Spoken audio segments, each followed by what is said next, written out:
que está lá no livro de Timóteo, 2 Timóteo, capítulo 3, a partir do verso 1. Nós estamos fazendo um projeto muito interessante, chamado Entre Amigos, para você levar um amigo na sua casa, ou levar ele para tomar um café, comer uma pizza, para você compartilhar Jesus com ele. Se você não fez a sua inscrição ainda, você pode se inscrever por esse QR Code. No final do culto eu vou falar melhor sobre isso. Mas se você não se inscreveu ainda, faça isso, se envolva com esse projeto, fale de Jesus, não é? Compartilhe com alguém aquilo que o Senhor tem feito na sua vida. Vamos lá, vamos ler esse texto. 2 Timóteo 3, do 1 ao 4, diz assim: saiba que nos últimos dias virão tempos difíceis, ou tempos trabalhosos em outras versões. Os homens serão amantes de si mesmos, apegados ao dinheiro, arrogantes, orgulhosos, blasfemos, desobedientes aos pais, ingratos, ímpios, insensíveis, irreconciliáveis, caluniadores, sem domínio próprio, cruéis, inimigos do bem, traidores, impetuosos, soberbos, mais amantes dos prazeres do que amantes de Deus. Esse texto bíblico é um texto que Paulo escreve ao seu discípulo Timóteo, dizendo a ele: olha, Timóteo, a gente vai ver, diz a vovozinha, né? Você vai ver coisa, né? A gente vai ver coisa nessa vida, né? E é o que nós temos visto hoje em dia, né? A humanidade está a cada dia mais parecida com esse relato bíblico aqui. As pessoas estão cada vez mais individualistas, mais apegadas a coisas materiais, mais insensíveis ao próximo, mais insensíveis à dor do outro, mais egoístas, mais distantes de Deus, amando mais as coisas e menos as pessoas, usando mais as pessoas do que as coisas. E é o que a gente tem visto aí em qualquer lugar. Se a gente percebe muitas vezes isso na igreja, né? Imagina lá fora. Imagina o que você que é pai e mãe não tem passado com seu filho em casa. Imagina você que é pai e mãe, ou que vive em uma família talvez disfuncional, não tem visto. Aí ao redor da sua vizinhança, onde você mora, se eu for contar o que eu vejo lá no meu condomínio, você cai para trás. Porque as pessoas estão cada vez mais artificiais. Então eu quero ministrar uma palavra, né, que tem como tema: não existe mais certo e errado. Esse é um grito do que a gente tem visto aí na nossa sociedade hoje, né? Não existe mais certo e errado, né? Que mundo doido é esse? Que mundo doido é esse? Isso. Ninguém tem mais noção do valor das coisas. Alguém viu essa? Pode voltar na capa lá. Não existe mais certo e errado. Não certo e errado. Tem gente tirando foto, tira a foto da capa aí. E essa é uma realidade. Eu vi essa menininha gritando, né? Nossa, eu ri tanto. Que show da Xuxa é esse? O moço passou aqui, pô, e você não deixou entrar. Eu falei: Rebeca, aqui ó, essa garota aqui ó. A garota tá revolta, né? Rebelde, a menina está brigando pelo direito adquirido de uma criança entrar no show da Xuxa. Que absurdo! E a revolta dessa menina, obviamente que não estou nem aí para show de Xuxa, né?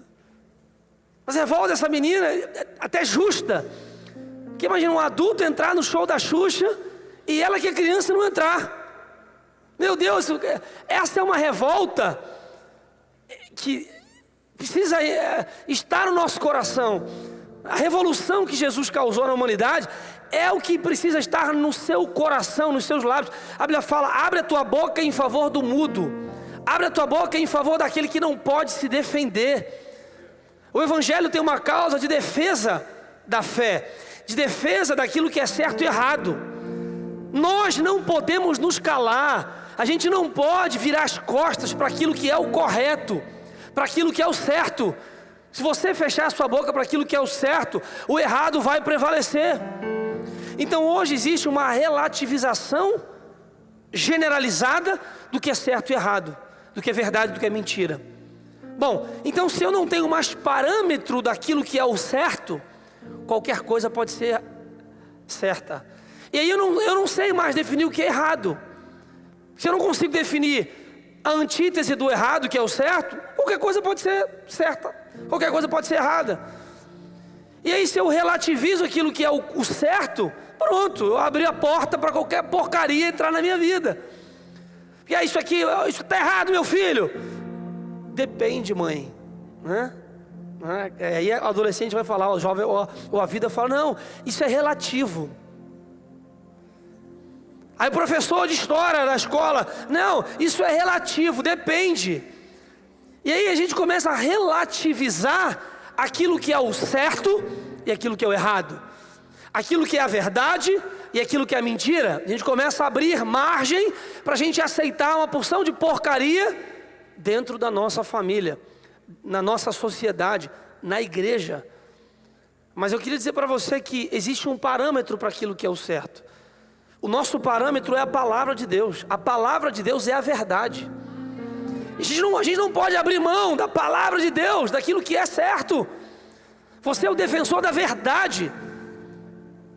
Como está na palavra, o apóstolo Paulo dizendo aqui para Timóteo, você vai ver, tempo trabalhoso, tempos difíceis, pessoas que vão querer defender o indefensável, explicar o inexplicável, tornar certo aquilo que é muito errado. É o que nós temos visto nos jornais aí todos os dias, né? Eu queria falar rapidamente sobre o valor das coisas. Algumas coisas que têm valor e que estão perdendo o seu valor, né? Eu venho de uma família, né? Meu pai aceitou Jesus, minha mãe já é desde criança cristã. Minha mãe é nordestina de nascimento, sergipana, morava em Estância, Aracaju, veio novinha para o Rio de Janeiro. Meu pai descendente de português. Meu bisavô chegou no porto do Rio de Janeiro, trabalhava como estivador do porto. Meus pais se conheceram, casaram. Minha mãe não podia ter filho, aí teve eu, minha irmã. É uma história longa, minha família tem uma história longa, né? Até aconselho você a conhecer a história da sua família. Mas você é de onde é? Não, eu sou de Sorocaba. Tudo bem, mas de onde a sua família veio de onde? O que a sua família fez? Eles vieram de onde? De onde? Você não sabe de onde você veio? Você veio conhecer a sua história. Minha mãe é uma mãe muito, muito rígida, minha mãe. Muito amorosa, mas muito correta. Minha mãe não abria mão das coisas, né? Mas a minha mãe tinha uma educação meio doida. Por exemplo, minha mãe e meu pai, eu queria beber cerveja quando era criança. Meu tio bebia, eu queria beber. Não faça isso com seu filho, tá? Não faça isso que eu vou falar agora aqui. Mas os meus pais fizeram. Você quer beber cerveja? Espera aí. Pega lá com teu tio com cerveja aí. Agora você vai beber a cerveja aí. Aí eu era moleque, né? Eu acho que minha mãe já tinha. Aí deu uma goladinha, né? Botei no bico. Nossa, negócio amargo. Meu Deus, coisa terrível. Cuspi a cerveja, nunca mais que beber cerveja na minha vida. Queria ir na boate, não era adolescente. Uma boate no final da minha rua. Uma boate assim, aquela de hi-fi, né, e tal. Você vai na boate, meu filho? Mãe, estou pensando. Agora você vai. Pode botar sua roupa, vai agora para a boate. Agora. Minha mãe, vai agora. Aí fui lá na boate e eu, caramba, cara. Indo sem querer. Cheguei na porta da boate. Tinha um segurança, né? Opa, tudo bem? Criado em igreja. É curiosidade. Aí fui lá na boate, né? Nem entrei. Entrei assim, um negócio meio coisa. Eu falei, vou voltar para casa. Mãe, poxa, entrei, não consegui entrar. Cheguei na porta lá. Você tá vendo? Você está vendo o que eu falei para você? Você não escuta a sua mãe? Ainda tomei uma sova em casa porque eu desconfiei da palavra da minha mãe. Então minha mãe sempre foi um norte para mim, né? Meu pai, como crente, como homem de Deus, eu muitas vezes pegava meu pai em porta trancada. É moleque, né? Você vai começar a ver no buraco da fechadura, né? Aí eu vi, meu pai estava lá às tardes e quando ele tinha orando. Deus abençoe minha família, sempre meu pai orando, né? Então eu venho de uma família que eu posso dizer funcional, uma família que era estruturada, e até hoje eu vejo isso na minha casa. E eu percebo que, às vezes, a sociedade ela quer impor algumas coisas goela abaixo da família, né? Quer impor alguns valores que são contrários à palavra. E às vezes você que é pai e mãe, pela pressão social, você acaba querendo ceder. Ah, mas tadinho do meu filho. Ah, mas tadinho da minha filha. Mas pastor, sabe como é que é, né? Na minha casa nunca tinha isso. A minha mulher é errado, não vai fazer e acabou. Então eu queria falar desses valores, eu me lembrando em casa de algumas coisas, eu queria compartilhar com você nessa conferência dos adolescentes aqui. Vamos lá. Primeira coisa, o valor da família. Olha o que diz em Êxodo 20:12. Honra o teu pai e a tua mãe, para que os teus dias se prolonguem na terra. Isso é um dos mandamentos bíblicos do decálogo. Honrar pai e mãe, isso é sério.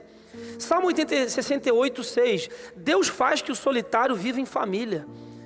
Gente, a família é algo que nasceu no coração de Deus. Família é Deus. Deus é família. Honra o teu pai e a tua mãe. O dever de todo filho é honrar o pai e a mãe. A criança, o adolescente, o jovem, quem quer que seja, deve a honra ao pai e à mãe. Isso é um mandamento bíblico. Isso não tem como a gente tirar. Isso é basilar, isso é fundamento da vida humana. Honrar o pai e a mãe. Família, o desenho familiar feito por Deus. O homem, a mulher e a sua prole, os seus filhos. Isso é um desenho bíblico, isso não vai mudar, isso não mudou. Foi essa configuração bíblica que trouxe a sociedade, a humanidade até aqui onde nós estamos. Por acaso você é filho de uma árvore? Quem te gerou foi um cachorro? Foi um gato? Não! Você tem um pai e tem uma mãe. Por mais que você não tenha, obviamente, enfim, teoricamente, um pai e uma mãe porque te abandonaram, porque você foi adotado, mas alguém te criou. Ou alguém te pariu para você existir. Então a família é talvez algo da maior importância que você deve dar. Independentemente de quem seja o seu pai, sua mãe, de que família você pertença, você deve honrar a sua família. Você deve honrar a sua história. Isso é importante e fundamental para o teu desenvolvimento como ser humano. Se você analisar a história, o maior alvo, talvez, do diabo, o maior alvo bíblico, você olhar na história bíblica da destruição, do diabo é a família. O diabo sempre lutou para acabar com a estrutura da família, porque a força de uma sociedade está na força de suas famílias. Se eu tenho famílias fracas, eu terei uma sociedade fraca. Se eu tenho famílias fracas, eu terei uma igreja fraca. Mas se eu tenho famílias estruturadas e fortes, eu tenho uma sociedade forte. Se eu tenho famílias fortes, eu produzo seres humanos fortes, filhos maduros, fortes, que defendem a verdade. Então, é óbvio que o diabo sabe que se ele interferir na estrutura de uma família, essa família disfuncional vai produzir seres humanos disfuncionais. Seres humanos ou profissionais disfuncionais. E esses seres humanos disfuncionais vão ocupar a sociedade, que vai se tornar disfuncional. Então o segredo para destruir a sociedade está em destruir a família. Assim como o segredo para a gente recuperar a sociedade está em estruturar famílias. Então o que a gente mais prega, o que a igreja mais produz, é saúde para as famílias. O interesse de Deus é que a sua família seja uma família forte, uma família que ama a Deus, uma família que produz filhos fortes, filhos obedientes, que honram o pai e a mãe. E aí então teremos uma sociedade forte também. Como faz falta uma família estruturada e uma família forte. Se a gente olhar a história, depois você pode pesquisar, Martim Lutero, em 1522, na Reforma Protestante, uma das coisas que ele traz de benefício, inclusive para o protestantismo, ele é contra o celibato. Não, isso aí não, o cara não casa, vamos casar. Martim Lutero começa a falar sobre a importância da família. E existe muita história dentro disso. Depois você já sabe, não é? A revolução proposta por Karl Marx, que foi um revolucionário, não é? E que propôs uma ideologia para acabar com a figura da autoridade na família, a revolta do proletariado, a disputa, não é, contra os seus senhores, contra os empresários, e que tinha como origem a destruição da propriedade privada, destruição da configuração familiar. Isso talvez não tenha dado certo, obviamente, porque um pai não vai entregar de bandeja a sua propriedade. Houveram, não é, muitas disputas e muitas brigas. Depois de um tempo, em 1900, um filósofo chamado, não é, Antônio Gramsci, um italiano que trouxe a filosofia marxista de uma forma um pouco diferente. Ele então entende que se não há possibilidade de impor essas filosofias à força, então eu vou fazer a revolução cultural. Então, através da cultura, eu vou impor essa filosofia às pessoas e à família. Então, se a gente ocupar as universidades, ocupar a ciência, se a gente ocupar a cultura, as músicas, os filmes, a gente vai conseguir incutir na mente da sociedade, na mente das famílias, esses valores que vão destruir as famílias. Tirar a figura da autoridade do pai, da mãe, não é? Propor a libertação sexual. E aí tanta coisa começou a afetar a família. Houve a revolução, não é, sexual nos Estados Unidos, a questão lembra da liberação de drogas, a sexualização de criança, feminismo, movimento de aborto americano, e aí o aumento do divórcio, adolescentes engravidando como nunca na sociedade, liberação de drogas para a família, o adolescente tendo a chave de casa, e essa coisa, depois você pode pesquisar com calma, essa evolução social trazida, não é? Claro, importada, como sempre, é uma cultura americana, essa revolução francesa, essa revolução proposta por Antônio Gramsci, isso veio permeando as famílias. E chega até o dia de hoje. Hoje você conhece a cultura woke, né, que o certo é ser errado, o legal é o politicamente correto, né? Então não tem base na Bíblia. Isso é o que as pessoas produzem, o que as pessoas falam. Isso está entrando nas famílias. Essa técnica também foi usada pelo nazismo. Hitler, eu tive em Israel no Museu do Holocausto, vai lá no Yad Vashem, no Museu do Holocausto, você vê qual foi a técnica que Hitler usou, não é? Anos antes, uma década antes de começar, não é, o nazismo propriamente dito, ou seja, de realmente se opor ao judeu, prender os judeus e etc. Hitler trabalhou com o seu marqueteiro. A primeira estratégia de Hitler, uma década antes do nazismo acontecer, foi o marketing.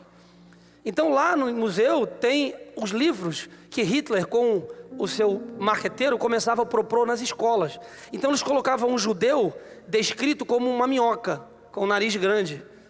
Então eles começaram a fazer caricaturas dos judeus e a fazer piada dos judeus, para que as crianças na escola começassem a disputar entre elas: você é judeu, então você é feio. Então isso começou a ser incutido na sociedade de maneira sorrateira. Então tudo que aparece como um dragão, um urubu, isso não é o diabo, isso é um besta qualquer. O diabo, ele é sagaz. Então por baixo dos panos, devagarinho, ele vai incutindo, como eu disse para você aqui, não é? Aos poucos na sociedade, não é? A questão do LGBTQI+, não sei o que lá, a ideologia de gênero, a indústria do aborto, o divórcio, isso foi sendo colocado por baixo da porta das nossas casas aos poucos, utilizando a cultura, aquilo que a gente consome em casa. Como? Vendo novela,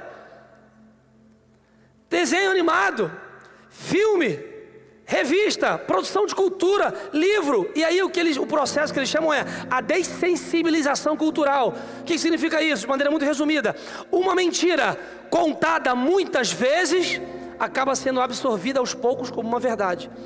Então, como a gente vê muito, escuta muito, a gente ouve muito falar sobre uma mesma coisa, começa a parecer normal. E é o que agora estão tentando fazer com a pedofilia. Tem muitos juízes já dando pareceres como se a pedofilia fosse uma questão comportamental, fosse uma questão, mais um transtorno. E aí as leis começam aos poucos também a favorecer esse tipo de conteúdo. E aí a família começa a ser pressionada num canto, como se a gente agora fosse o errado, como se defender o que é homem e mulher fosse o errado. Isso está entrando dentro da sua casa, dentro da sua família. E a gente começa a ter um parâmetro estranho acerca das coisas. Por exemplo, eu vou falar uma coisa aqui que o pastor Silas sempre fala, e gravou um vídeo de verdade. Ano passado, final do ano, o presidente do Brasil falou, o Lula, movimentos de esquerda enfrentam o discurso da direita, do costume, da família e do patriotismo. Coisas que, de maneira histórica, a gente sempre combateu. Isso é declarado verbalmente, que é um combate ostensivo, direto, por parte da esquerda, contra família, costume e patriotismo. Mas não é possível que, se a pessoa fala isso, ainda tem gente que não acredita, que no fundo, é que as pessoas são meio assim, parece que não enxerga. Não, nada é escuro, já está declarado. O objetivo que eles têm é acabar com a família, destruir essa estrutura criada por Deus, que sustenta a sociedade, que tem como pilar um homem que é autoridade, uma mulher que é autoridade dentro de uma casa. Porque se há uma destruição da família, essa família produz seres humanos que aceitam qualquer coisa, que podem ser manipulados. Porque esse discurso da esquerda é lindo demais. Eu admiro você que é jovem e que é adolescente e fala: pastor, eu sou de esquerda. Que lindo! É lindo você falar isso porque você tem um tênis que não foi você que comprou. É lindo você falar porque você tem um iPhone. Não é? Você mora numa casa, você tem um quarto para morar. Então faz o seguinte, eu falei para você essa semana: vende o teu iPhone e divide o dinheiro do teu iPhone com os teus amigos, porque a ideia do comunismo é que todo mundo tenha tudo igual, comum, né? Para que uma elite política continue a dominar e se favorecer daqueles que são mais pobres. A esquerda não tira ninguém da pobreza, ela dá assistência, né? Constrói uma série de artifícios para que o pobre continue pobre. Porque se o pobre deixar de ser pobre, ele vai passar a ter mais estudo, a ter mais conhecimento, vai prosperar e vai ser contra um montão de coisa. É o que a reforma protestante fez, deu acesso à cultura, à leitura. Aí é bonito demais o discurso: ai que lindo, eu sou de esquerda, ai legal, olha, eu sou a favor do comunismo. Você não sabe o que é comunismo. Se você quiser, eu compro para você, me pede que eu te dou uma passagem para você ir para a Venezuela. Eu dou uma passagem para você ir para Cuba, eu te dou a passagem, vai lá, eu te dou a passagem. Sei lá, em Cuba, na Coreia do Norte. Você não vai, os carros de Cuba são de 1970, tem fila para comprar pão, porque não tem pão. Não tem internet na Venezuela. Na Coreia do Norte é tudo fechado. Isso é um regime comunista. O regime comunista foi o que mais matou gente na história da humanidade. Mais de 10 milhões de pessoas foram mortos. O regime comunista. E aí o comunismo chega no Brasil romantizado, travestido da ideia de que o comunismo está aí para ajudar os pobres, ajudar os menos favorecidos. Querido, pelo amor de Deus, vai estudar, vai crescer, desenvolve a tua vida, abre a tua mente. Não fica ouvindo não o teu professorzinho de história, o professor da faculdade, o professor da tua escola que está ensinando para você a teoria do Big Bang. Igual uma professora agora que falou que os alunos têm que... a minha pedagogia é aí mostrou a bunda na escola, mostrou a bunda. Uma universidade da Bahia, federal, a professora subiu uma mestre, tem mestrado a mulher, tirou essa e mostrou a bunda. É a pedagogia da bunda. É isso que está acontecendo com as nossas famílias e a gente não está vendo. Porque se um moleque desse, eu não vou dizer que não vai acontecer comigo, vou dizer que não vai porque a gente ensina isso em casa de maneira muito clara. Vamos supor um moleque desse em casa: ah pai, agora um amigo meu lá comunista, eu sou de esquerda e tem isso mesmo e tal. Ah é? Então você pode pegar as suas coisas aí, ó, arruma a sua trouxinha aí, ó, e você vai lá, vai procurar, você vai trabalhar agora, você vai ver o que é, vai trabalhar. Porque você não é contra a propriedade privada, contra o patrão, então você vai trabalhar, vai lá fazer a tua empresa. Vai lá, arruma lá teu negócio, a bolsinha lá, vai estudar, vai correr atrás do teu negócio lá, vai você comprar teu telefone, vai pagar tua conta, moleque abusado. Mas não, os pais é fácil o moleque falar, porque ele tem tudo de mão beijada, aí é mole, desculpa, mas é a realidade. Olha aqui, ó, no evento, esses dias ele falou, também, ninguém foi mais de esquerda do que Jesus Cristo. Está no jornal. Meu irmão, primeiro, tem muitos argumentos, mas um deles: o Evangelho faz as pessoas prosperarem. O Evangelho faz as pessoas crescerem. O Evangelho faz as pessoas se desenvolverem, avançarem. Jesus foi aquele que mais deu voz às mulheres. Jesus sempre foi à frente do tempo. Transformava pessoas, pregava a família, pregava o que é o correto, o que é o certo. Estão tentando desconstruir o modelo bíblico de família. Então tome cuidado com aquilo que você está vendo na sua casa. Eu sei que muita gente gosta disso hoje, é muito lindo. Eu sei que dorama é maravilhoso, mas aquilo não é família. Aquela não é verdade. Aquilo não é aquilo. Aquilo é uma invenção. Aí você vê tanta aquela porcaria, aí você chega em casa e fala: ai, o que você quer do marido? Você quer um marido dorama. E não tem marido dorama. Não tem. Os homens, você está vendo pornografia. Aí você quer uma atriz pornô em casa. Não tem essa atriz pornô, querida. Que tem a mulher que tem criado os seus filhos com você, que tem durante 20 anos cuidado de você, para agora você dizer que você quer uma outra mulher. É o que a gente vê, o que a gente recebe. A mente humana não consegue discernir aquilo que é verdade do que é imaginário. Então, de tanto você vê uma coisa, isso passa a se tornar verdade para você. Então, olha o telefone do teu filho. Avalie o que você está vendo. Preste atenção no que você está observando. Pequenininho, o Pedro falou: pai, o Marshall está com a unha pintada. Na patrulha canina, um desenho ou outro, às vezes, mostrava o Marshall, que é um cachorrinho, de unha pintada.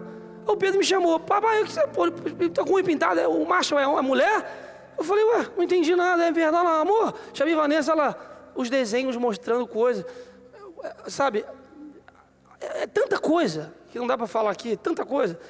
E se você analisar, na época da família dinossauro, lembra? Família dinossauro, lembra? Quem é a mamãe? Eu quero a mamãe. Na família dinossauro, aquele cara lá já era, desculpa, um bosta. Aquele marido lá, lembra?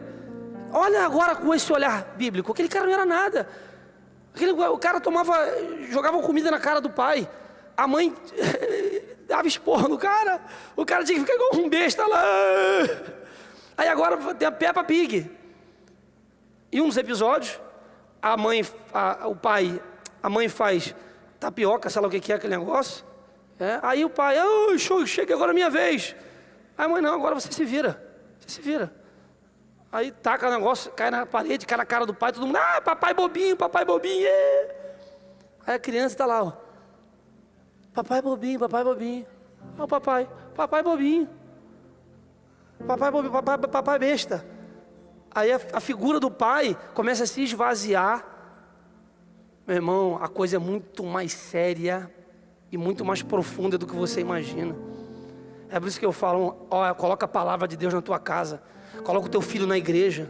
Ensina o teu filho, está na palavra de Deus.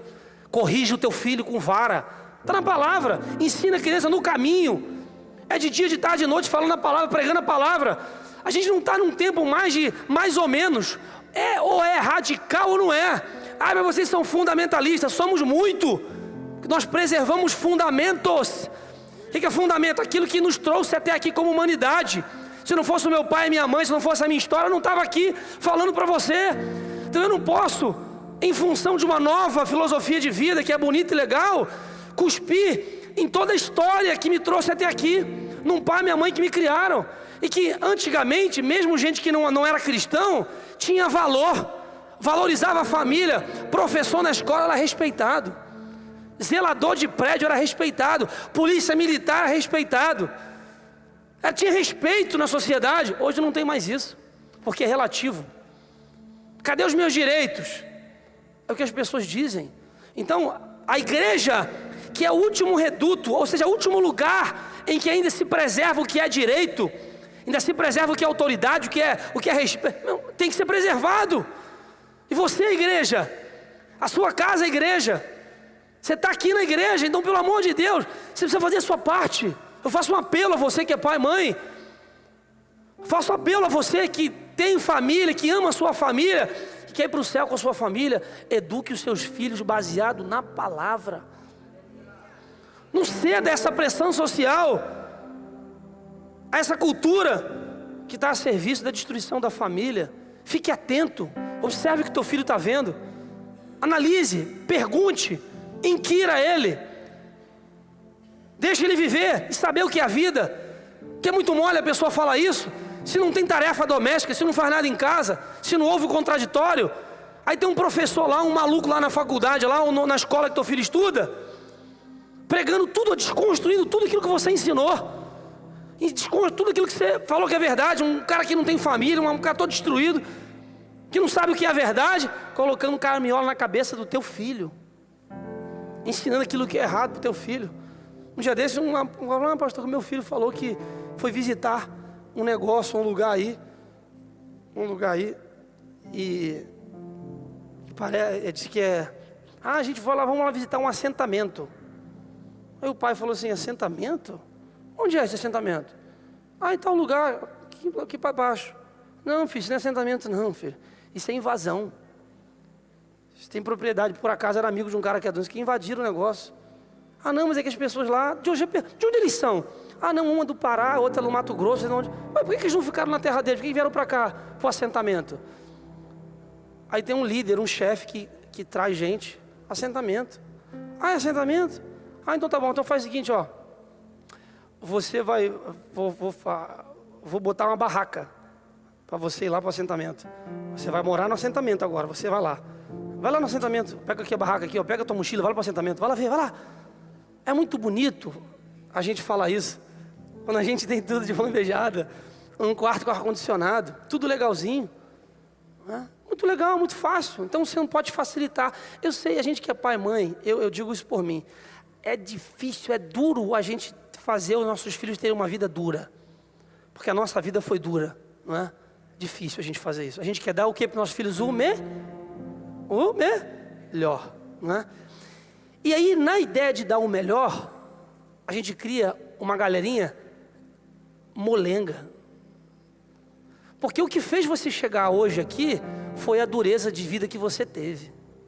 Você passou perrengue, se apanhou, Você levava coisa, usava roupa usada, caderno rasgado, velho, encapava os livros da escola, tinha que encapar para não rasgar, porque se rasgasse apanhava ainda, não é? Levava lanche, que era pão com manteiga em volta no papel alumínio, passava vergonha na escola, que não tinha dinheiro para comprar lanche na cantina. Estou falando de mim mesmo, né? Mas vai sair para você também. É isso, não tinha como comprar uniforme novo, não tinha como fazer curso de inglês porque era caro, não ia para o clube, no máximo chutava pedra na esquina da coisa. Não ia viajar para lugar nenhum, no máximo ia viajar quando tinha o parente do parente de uma casa no interior que você ia lá para fazer um churrasquinho. E não era de chã de dentro, é o lugar, era a diversão que era. Aniversário, não era um bolinho que a vovó fazia, tinha um negocinho assim que era maravilhoso. Essa era a vida que a gente tinha. E aí você foi prosperando, crescendo, trabalhando, Deus abençoando, lutando. Aí veio um moleque. Aí pro meu filho melhor. Meu filho, uma festa maravilhosa. Meu filho é um presente. Eu faço tudo pelo meu filho. Eu não quero que ele passe pelo que eu passei. Meu irmão, não faça isso. Não faça isso. O teu filho tem que saber o que é dificuldade, porque você sabe o que você passou, mas o teu filho não sabe. Você pensa que ele sabe porque você está falando, mas ele não sabe. A gente não sabe, a gente sabe do que a gente vive.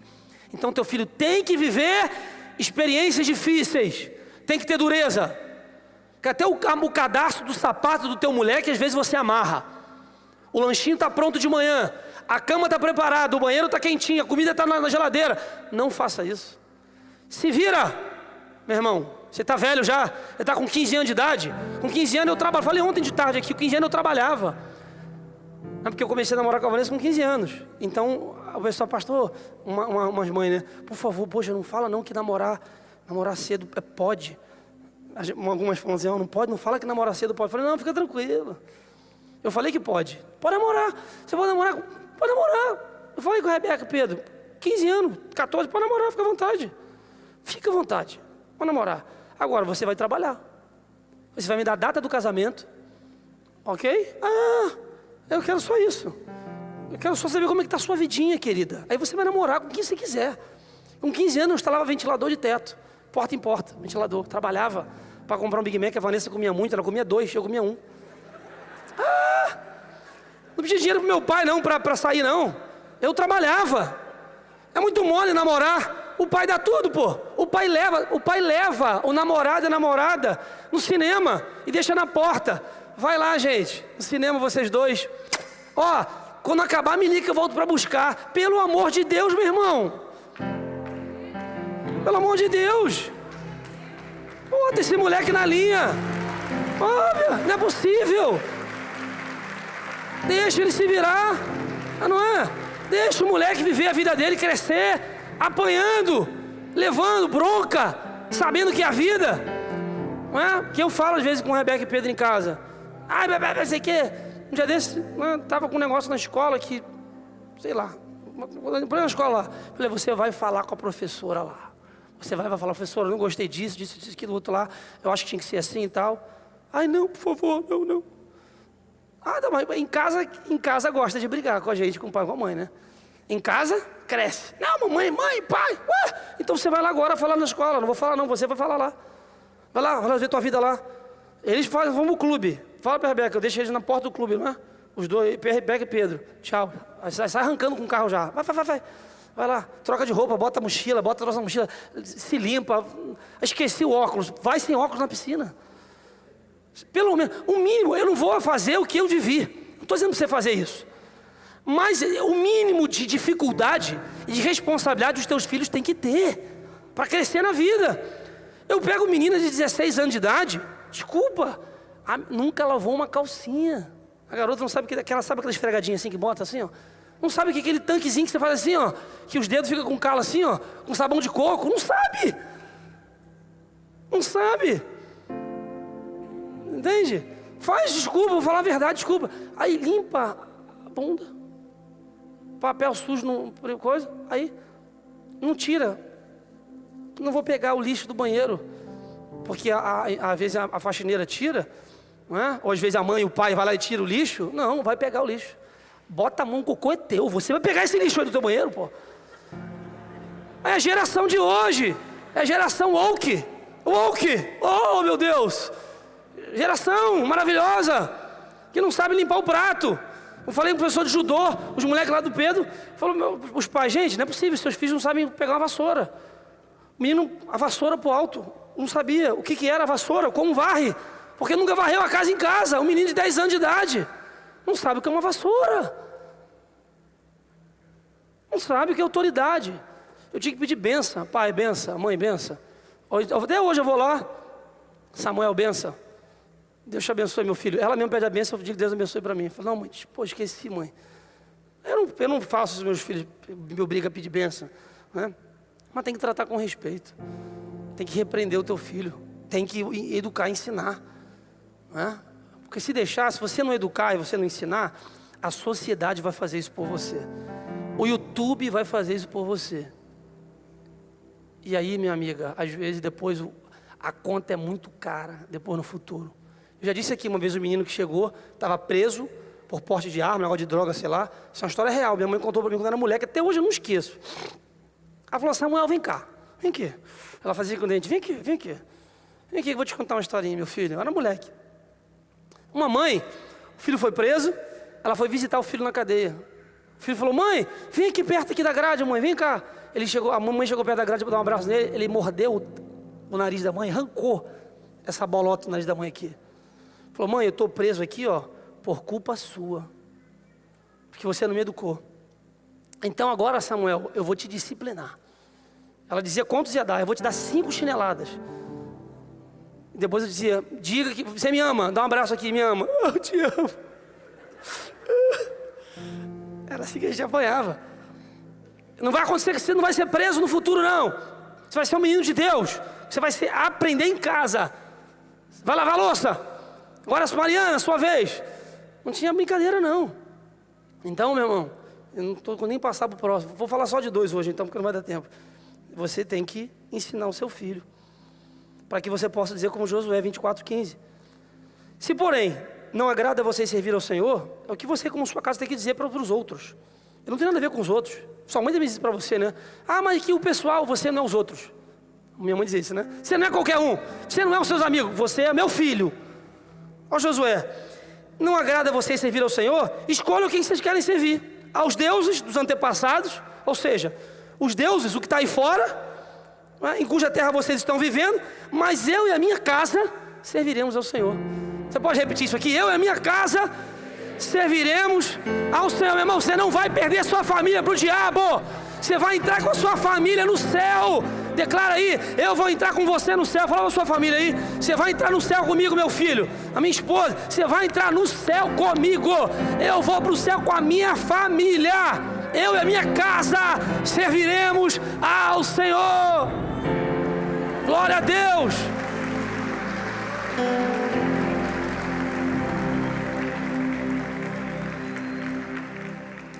Outra coisa que tem a ver com isso também, segundo, o valor da Bíblia. Hebreus 4:12 diz que a palavra de Deus ela é viva e eficaz, mais cortante que espada alguma de 2 gumes. É capaz de penetrar até a divisão da alma, pronta para discernir as disposições dos pensamentos do coração. A Bíblia diz que a palavra de Deus não há nada mais eficaz, não há nenhum aparelho cirúrgico, não há nenhuma técnica psicológica ou terapêutica mais profunda e mais poderosa do que o poder da palavra de Deus. A palavra de Deus é antídoto contra o pecado. Esqueci. Não, peraí. Oh meu Deus, nem anotei aqui. Salmo. Escondi tua palavra no meu coração para não pecar contra ti. Salmo 19, isso. Salmo 119, a palavra de Deus, a Bíblia é antídoto contra o pecado. A palavra de Deus é fonte de fé para a nossa alma. A palavra de fé, a Bíblia diz que é a espada do Espírito. É um instrumento de ataque e defesa contra as armas do diabo. A palavra de Deus é fonte de vida. A Bíblia diz que a palavra de Deus é bússola, Salmo 119 também. Lâmpada para os meus pés e luz para o meu caminho é a tua palavra, Senhor. Foi com a palavra que Jesus expulsou o diabo quando foi tentado. Em Lucas 4, na tentação, foi com a palavra de Deus. A gente não tem como a gente vencer no mundo de hoje sem usar a palavra de Deus. E, obviamente, por saber disso, o diabo também tem uma indústria de ataque à palavra de Deus. E o maior ataque à palavra de Deus não é dizer que a palavra de Deus não existe, ou que a Bíblia é errada, ou que a Bíblia é isso. O maior ataque à palavra de Deus é dizer que ela contém a palavra de Deus, mas não é a palavra de Deus. Que a Bíblia tem que ser atualizada, que a Bíblia é um livro histórico, que a Bíblia contém uma história muito bonita de um homem que veio aqui à Terra, que é o maior amigo da humanidade, que é Jesus Cristo. Mas eles tiram o foco de que a palavra de Deus é Deus, que a palavra é a palavra de Deus. Tanto é que uma das maiores, os textos mais completos que tem na Bíblia é o Senhor falando, é o próprio Deus dizendo, é Ele falando, assim diz o Senhor.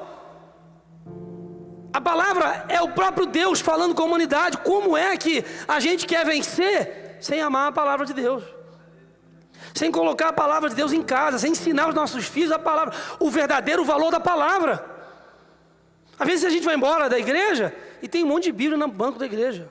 Tem um bolo de Bíblia. Porque hoje a gente tem 4, 5 Bíblias em casa. Tudo bem, é legal, mas você precisa entender que isso aqui é a palavra de Deus. Para a gente ter isso aqui na mão, homens e mulheres morreram.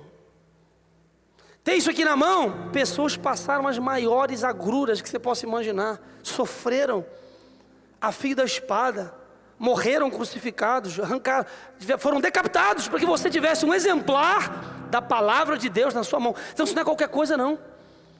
A palavra de Deus é vida para os teus ossos. A palavra de Deus é cura para a tua alma, é cura para o teu casamento.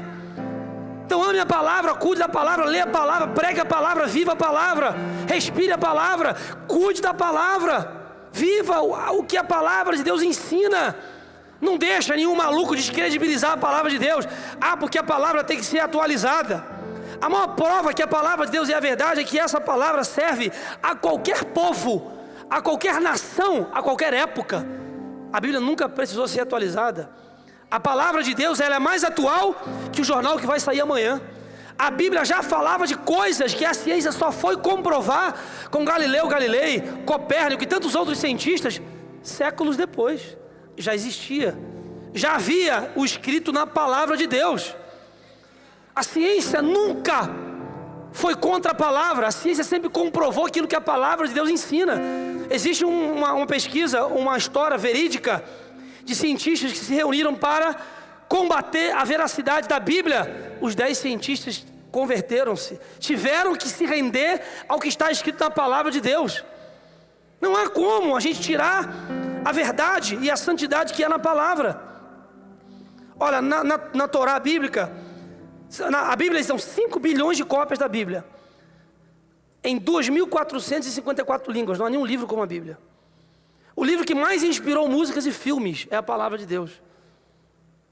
Não é o Harry Potter, não é não sei o que lá, do romance do fulano de tal. É a palavra de Deus. Então a Rebeca tem a lista de livros dela que ela lê. Ela gosta de ler. Mas eu falo, minha filha, todo dia, você pode ler o que você quiser, mas a palavra, você não pode deixar de ler a Bíblia. Qual livro da Bíblia você está lendo agora?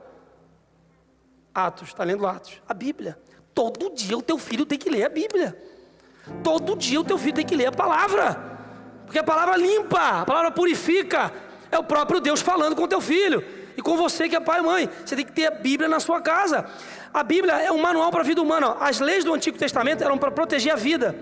613 mandamentos de lei no Antigo Testamento. A Bíblia fala já naquela época para lavar a roupa e tomar banho.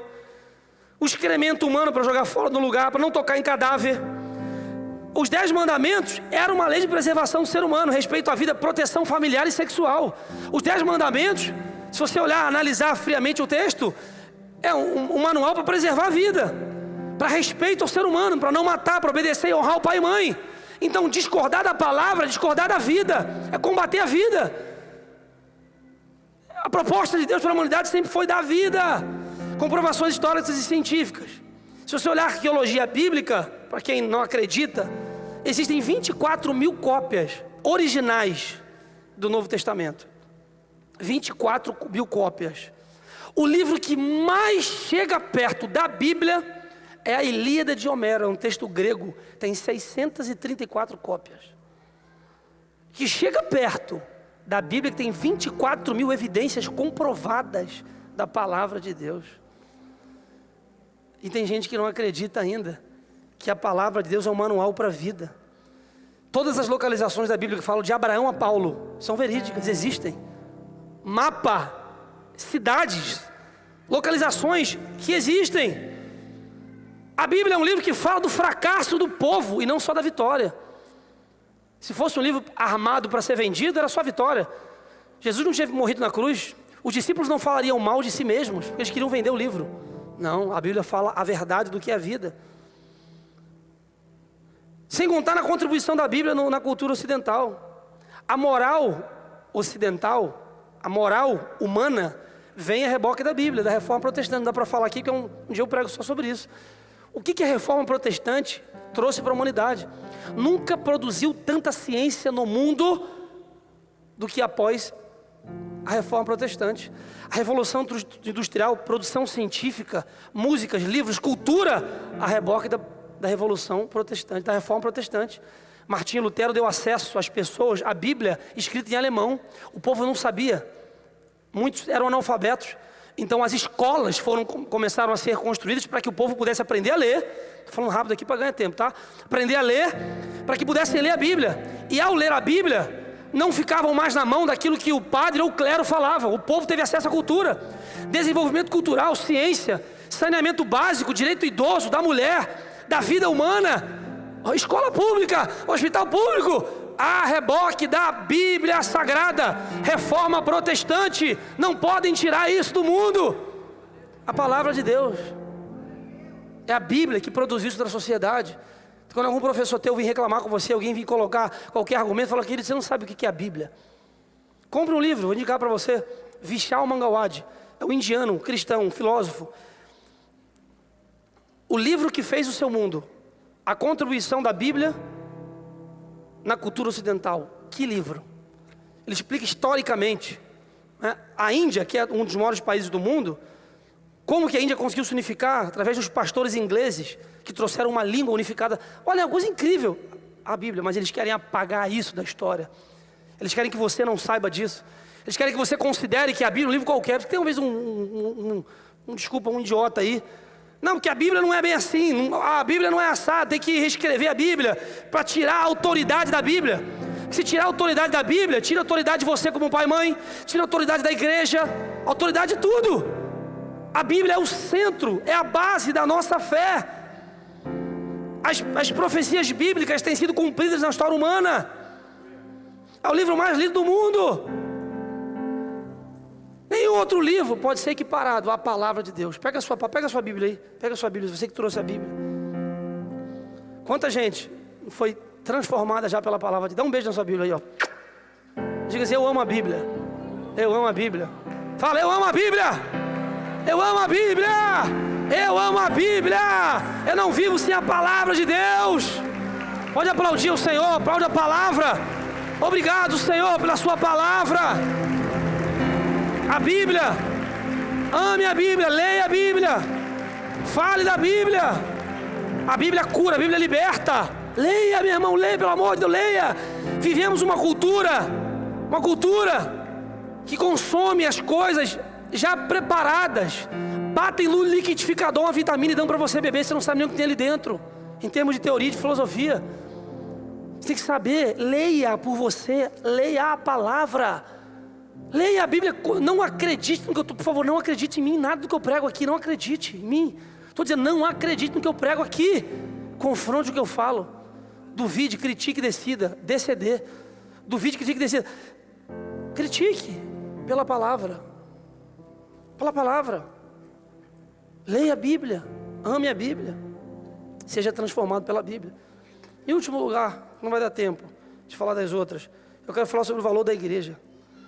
Mateus 16, 18, Jesus disse: eu edificarei a minha igreja. Jesus instituiu a igreja. A igreja não foi inventada pelo homem. Jesus disse: eu edificarei a minha igreja. Igreja é lugar de comunhão e crescimento. E assim como a Bíblia, existe um movimento para acabar ou esvaziar a autoridade e a veracidade bíblica, existe um movimento para esvaziar a importância da igreja na sociedade e na vida das pessoas.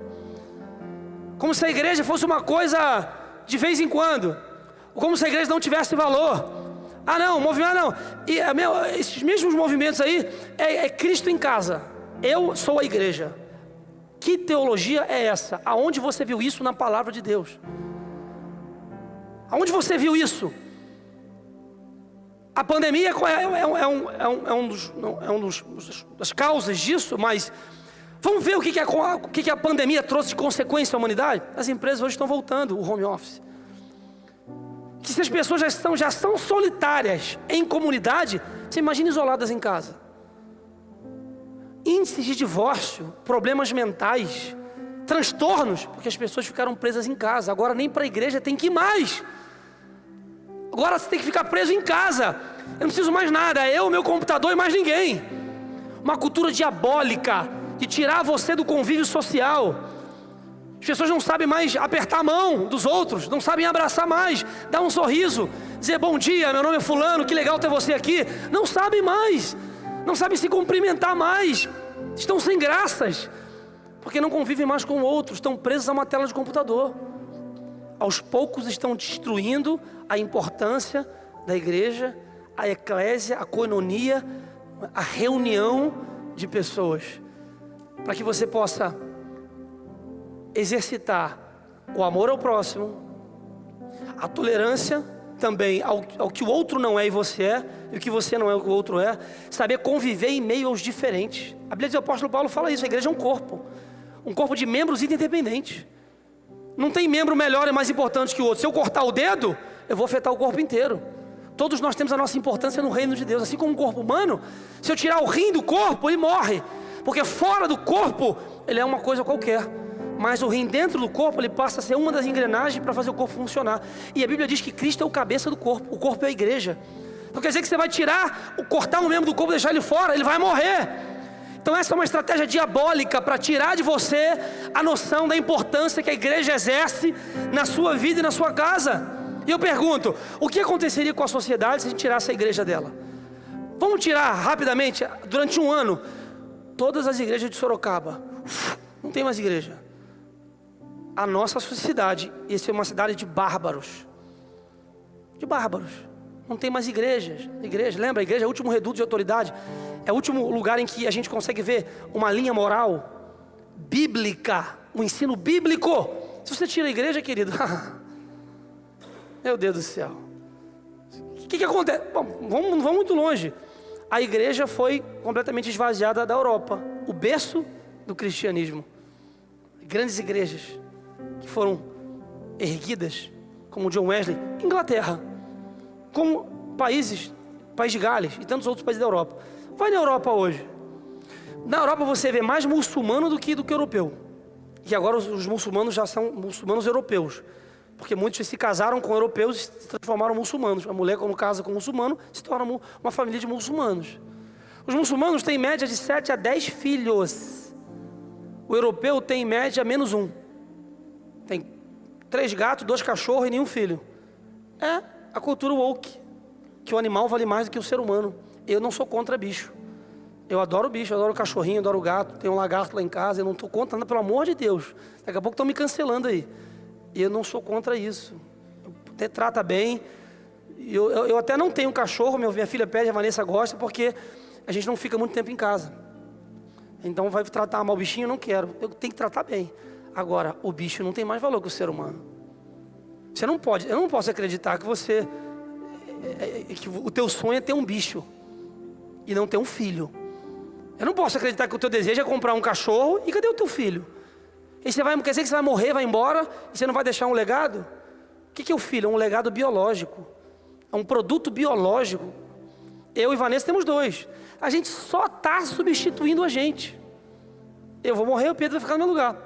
Vanessa morre, a Rebeca vai ficar no lugar dela. E aí forma outras famílias. Mas eu só estou me substituindo. Olha a cultura muçulmana, porque o muçulmano é muçulmano em qualquer lugar do mundo. 10 filhos. Então daqui a 100 anos não haverá mais Europa. Você tem noção? Daqui a 100 anos não haverá mais Europa. Vão perguntar, Itália, que já é um ovo. Se você nunca foi, né, quem vai é um ovo. O que era a Itália? França? Um ovo. O que era a França? Não sei mais, não existe mais. Muçulmanos, porque lá eles não querem ter filho. Dubai, por exemplo, o governo dá $1 milhão quando cada filho completa 18 anos. Para quem é cidadão de Dubai. Para incentivar as pessoas a terem filhos. Ou agora a Rússia. Ontem no jornal vi Putin agora incentivando, começando a pregar, fazendo marketing, ajudando as famílias a terem mais filhos. Meu irmão, sabe o que foi isso? Tiraram a igreja, a importância da igreja da sociedade. Tiraram Deus da figura, Deus do centro da sociedade. E quando a gente tira o Deus do centro, começa a vir um monte de porcaria. Outra pergunta para a gente refletir: o que seria de você sem a igreja? Vamos pensar, onde você estaria hoje sem a igreja? Eu vou dizer por mim, eu só estou aqui por causa da igreja na minha vida. Eu só prego, a igreja me ensinou a pregar. Eu só sou desenrolado em algumas coisas porque eu aprendi na igreja. Eu só sou comunicativo porque desde pequeno fui criado com a minha mãe na escola dominical, com criança brigando em igreja, na igreja. A minha educação, minha formação como homem, como pai, igreja. Português, saber em português? Igreja, lendo a Bíblia, que antigamente não tinha versão de Bíblia, é difícil falar, tinha que ler a Bíblia. A minha profissão, pude começar a aprender na igreja. Modéstia à parte, as empresas que eu trabalhei, grandes empresas, o último eu formei como engenheiro elétrico, não é? Eu tinha minha pós, trabalhava numa grande empresa chamada Tecnip, a gente fazia projeto de plataforma de petróleo, dinâmica de grupo, todo mundo nervoso. Eu lá, dinâmica de grupo? Pelo amor de Deus, isso é mole. Juntou mais, cara, aí eu vi só o pessoal anotando, me olhando assim. Não é por mim, é porque isso era a igreja, era o coral da igreja. Que é dinâmica de grupo? Coral de igreja. Eu tirava onda. Eu tinha um monte de garoto lá, falando, pega uma régua aqui, fulano, presta aqui, fulano, toma aqui. Que tinha uns grupos para fazer um desenho de plataforma, cada grupo não tinha uma ferramenta, mas o outro grupo tinha o que um tinha. Então alguém tinha que levantar, eu fui, fulano, vem cá, aqui Eu comecei a coordenar o que naturalmente, porque eu aprendi na igreja. Então a igreja tem um papel de transformação social incrível. Na igreja tem famílias transformadas, casamentos restaurados. Gente que era viciada em droga, em prostituição, em pornografia, hoje está na igreja. Gente que era ladrão, que roubava, estava preso, delinquente, hoje está na igreja. Pessoa que aprendeu uma profissão na igreja. Gente que era demoniado, cheio de demônio, Vai no hospital pedir para expulsar o demônio, não expulsa. Hoje está liberto por causa da igreja. Relacionamento, eu casei por causa da igreja. Eu estou aqui hoje, meu irmão, por causa da igreja. A igreja tem valor. Igreja é coisa séria. Ame a igreja, cuide da sua igreja, aprenda, cria os teus filhos na igreja. Ame essa igreja. Aprenda a respeitar e a honrar o que está acontecendo aqui dentro.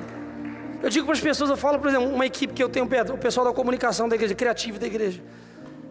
Você não tem ideia da oportunidade que existe na igreja para você aprender a mexer num telão de LED desse. Aonde você aprende a mexer nisso aqui? Quem que vai deixar você meter a mão num troço desse que custa 300 mil reais, irmão? Ninguém. Mas na igreja tem voluntário aprendendo a mexer nisso aqui. Aí tem o menino Joãozinho, começou adolescente comigo. João, faz aí. Hoje ele é especialista em mapeamento de LED, aqueles LEDs. Hoje o João tem 22 anos, casei o João. O João, por um moleque de 22 anos, está rico. Só fazendo mapeamento de LED. Eventos grandes de show de Lagoinha, de coisa de Lago Orlando. Ele faz tudo. Tiram ele aqui do Rio de Janeiro, vai para lá, para Orlando. Viaja não sei para onde. Último Rock in Rio, mapeamento de LED. Um moleque.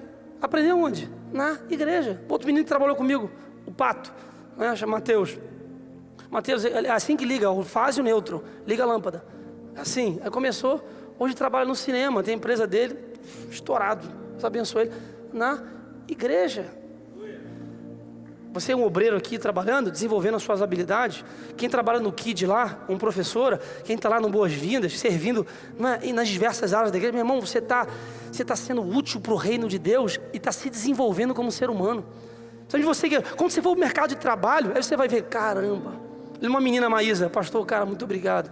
Você brigava tanto comigo para aprender a fazer planilha no Excel do acampamento. Era uma adolescente, Maísa, eu quero no Excel, Maísa. Não quero no papel de pão, não. Bota no Excel, aprende. Vai ver vídeo no YouTube. Ela foi trabalhar, primeiro emprego dela, um monte de gente para concorrer. Pastor, e me escolheram, porque eu sabia mexer no Excel. Aprendeu na igreja. A igreja, ajudando pessoas a se colocar no mercado de trabalho, abençoando casamento, abençoando vida. E tem gente que ainda critica a igreja. Reclama da igreja, porque a igreja é isso, porque a igreja... Meu irmão, pelo amor de cuidado para você não desvalorizar a importância da igreja. E vou terminar com um texto. Gálatas 2:20 diz assim: fui crucificado com Cristo. Assim já não sou eu que vive, mas Cristo vive em mim. A vida que agora vivo, vivo no corpo. Vivo pela fé no Filho de Deus, que me amou e se entregou por mim. Os últimos 2 pontos, o valor da vida e o valor da salvação. E eu junto os dois. Dizer para você, você não é um acidente. Jeremias 1, o Senhor fala, Jeremias, antes de você ser formado no ventre da tua mãe, antes da tua mãe imaginar que você estava grávida, antes do teu pai imaginar que ia ter filho, Jeremias, eu já te conheci. Eu já tinha designado você como um profeta às nações, querido. Ninguém conhece mais você como Deus. Você não é um acidente, você é um plano perfeito de Deus.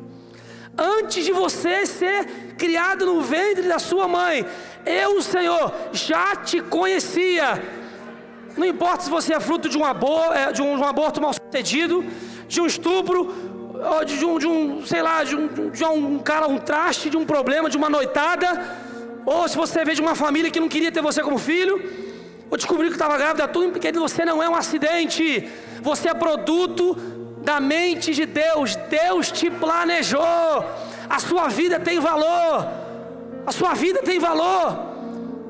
Por isso que a gente é contra o aborto. Qual a diferença de um ser humano que tem 40 anos e de um que tem minutos de vida? O tempo. Então o tempo que vai dizer quem merece, quem não merece ter vida, não importa. Não existe. A vida é o dom de Deus. Deus te deu vida, ame a sua vida. Se dê valor, você não é um acidente. A palavra de Deus aqui, nós fomos crucificados com Cristo. Outro texto, 1 Pedro 1,18. Vós sabeis que não é por bens perecíveis e materiais, como prata e ouro, que vocês foram resgatados da vossa vã maneira de viver, mas pelo precioso sangue de Jesus Cristo. Você custou muito para Deus. O Senhor entregou o seu único filho para morrer por você naquela cruz. Você tem muito valor para Deus. A sua salvação tem um preço. A palavra de Deus diz que o céu é tomado à força. Não é fácil para o céu. Não é fácil ser salvo. Existem demônios lutando contra a salvação da sua alma. Existem demônios lutando contra a sua salvação. Você sabia que o inferno é real? O inferno é real. O inferno existe. Tem gente que pensa que isso é uma brincadeira. A Bíblia diz que aquele que perseverar até o fim, esse será salvo. Até o fim. O termo salvação na Bíblia indica alguém que está em risco. Então, o Senhor, quando fala que tem salvação para a sua vida, é alguém que está vivendo um risco iminente, um perigo. Se essa pessoa é resgatada e ela é salva. Por quantos riscos a humanidade está correndo? Pessoas que você conhece, ou você está correndo risco. Se você dá valor à salvação, não é fácil ser salvo. Não é barato estar onde você está agora. Tem muita gente com os olhos fechados, não conhecem a palavra, não conhecem a Deus. Coração duro, mas graças a Deus você foi alcançado pelo Espírito Santo. Graças a Deus você foi alcançado pelo amor do Senhor. Graças a Deus o Senhor te comprou. Graças a Deus você foi resgatado. Você poderia estar longe em outro lugar, mas você está salvo, lavado, remido pelo sangue de Jesus. Fica de pé aí no seu lugar. Fica de pé no seu lugar. Agradece a Deus. Senhor, muito obrigado, Pai. Obrigado, Jesus, eu estou salvo. Estou na igreja. Eu estou enfrentando um problema, dificuldade, tudo bem, mas eu estou salvo. Tudo vai passar, essa vida tudo passa, mas eu preciso valorizar a minha salvação. Dizer obrigado, Senhor, eu tenho um lugar no céu. A gente não pensa, não fala muito sobre isso, mas existiu um preço caro que o Senhor pagou por você naquela cruz. Tanto é que a Bíblia fala que a cédula que era contra nós foi rasgada. O Senhor assumiu a sua culpa no cartório. Falou, não pode deixar. Transfere a dívida dele no meu nome e deixa ele livre. Assumir a culpa dele no meu lugar. Não foi fácil para Deus. Não foi fácil para Jesus morrer por você na cruz. Um preço alto foi pago. O preço alto foi pago.